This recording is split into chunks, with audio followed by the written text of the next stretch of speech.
A lot has been written about love language. I'm no expert, but Fred knows a lot about love language. Because everybody has different love languages. It's rare in my practice to meet a couple where their love languages match up, perfectly. That's rare. It's just human. This is all based on Gary Chapman's book, The Five Love Languages. Yes. Now, there's a real complexity to it, but today we just want to do a short, and I want to tell you the main problem. First, let's tell our audience what the five love languages are. Words of affirmation, Okay. acts of service, Yeah. gift giving, Gift giving. Okay. quality time, touch. Okay. The essence of where people have problems, and these problems come naturally. This is not about, oh, so and so's a bad person or is not loving.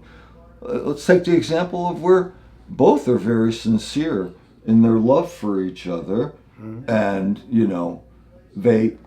but like everybody, people typically have a primary love language. In other words, it's their first, like, let's say, acts of service. So the husband who cleans up, washes the dishes. The wife who faithfully makes the meals even though she's dead tired from her work day. There's typically a primary, a secondary, and you can even go 1 through 5, with each person. Put them in a certain order. Yeah. Yeah. Yeah. Okay. So you have the couple, and one of them, their primary love language is touch. Sure. They like affection. They like a lot of hugs, Holding hands. Yeah. holding hands, physical intimacy, a lot of physical intimacy. And the other person, that's maybe fourth on their list. And their first on their list is quality time. I show you love by spending time with you. I love to spend time. I love you, and so I'll schedule my time around you as a priority. Okay, but here's the crux of the problem. The challenge is for you to go outside your comfort zone, for you to go, to use a biblical term, the extra mile, and love your spouse according to their primary love language. I don't mean all the time, but I mean as frequently as possible.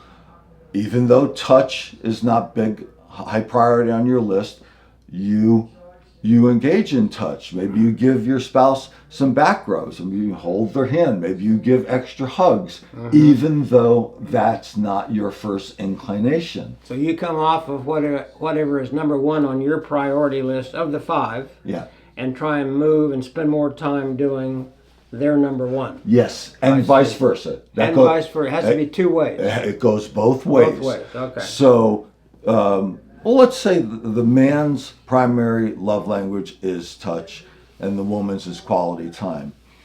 Well, the woman, again, going outside of her comfort zone and going the extra mile to show her husband love, will engage in more touch, will engage in more physical intimacy.